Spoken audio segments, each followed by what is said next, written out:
Hi guys, I'm back again. Just wanted to follow up with what we talked about the other day.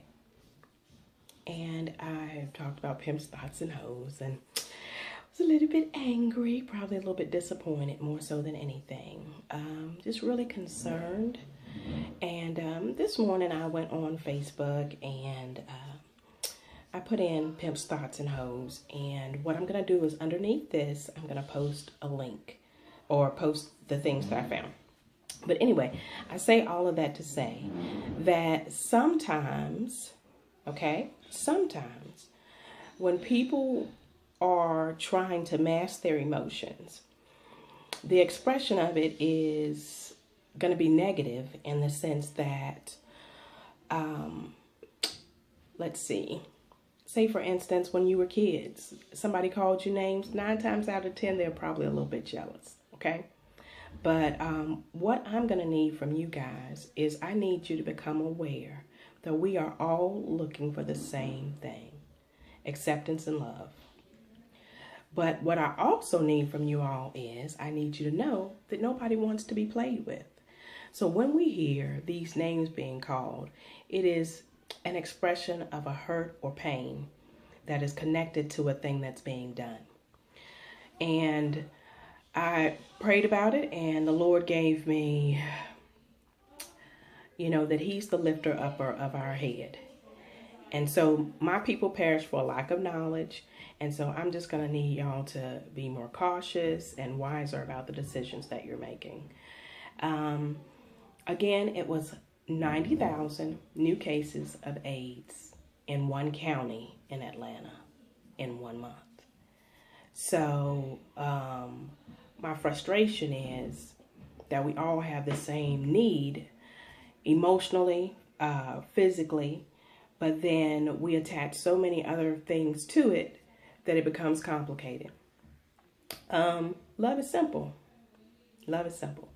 Love is patient. Love is kind. It's long-suffering.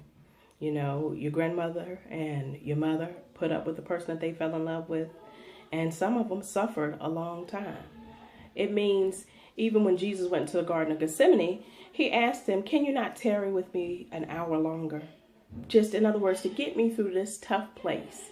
Can we just talk about it? Can you petition God on my behalf so that we can get to the next place, even though it's going to be uncomfortable, even though that there's a great reward waiting at the end?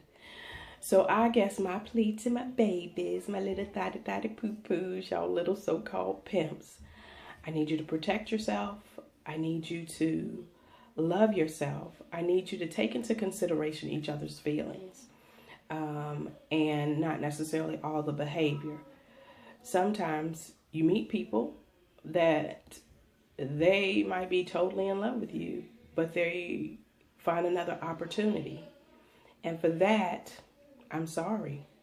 I got left one time based on the fact that probably somebody could afford to take better care of him. And I'm not in a position to take care of anybody but me and 2 babies at the time.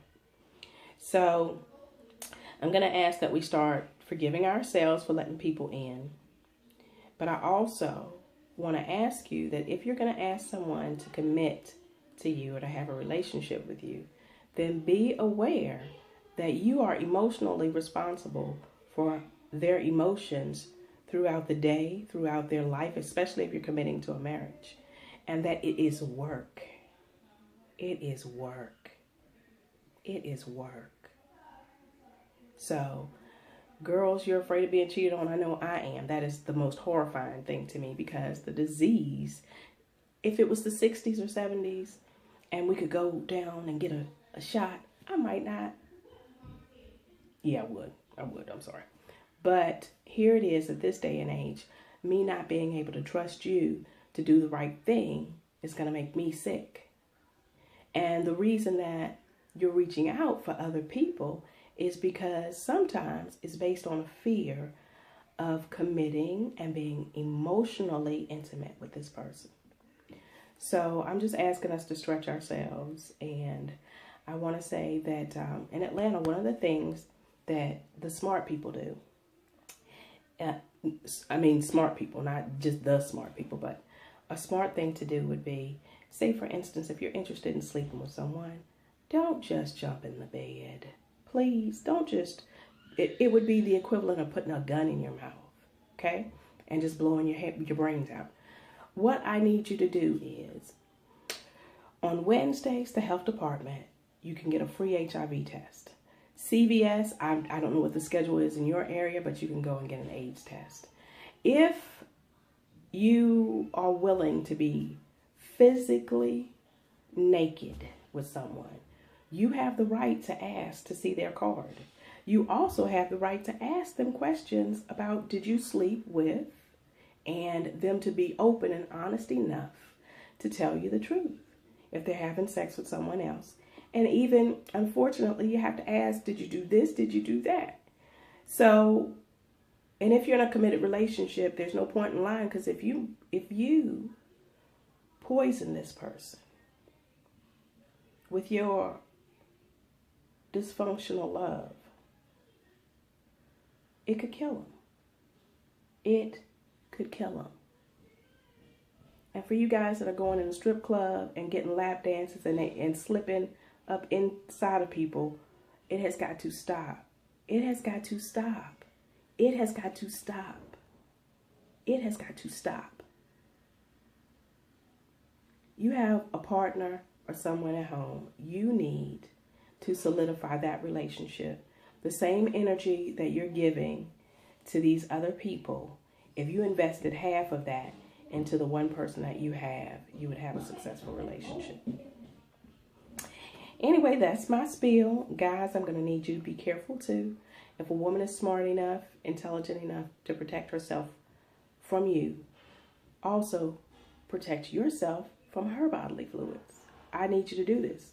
Same method, just a little different application. And, you know, like, what was the little stupid movie? Booty Call. So just, you know, put your little hot oil down. And this is going to keep that there. And I'm going to do and then make it happen, okay? All right.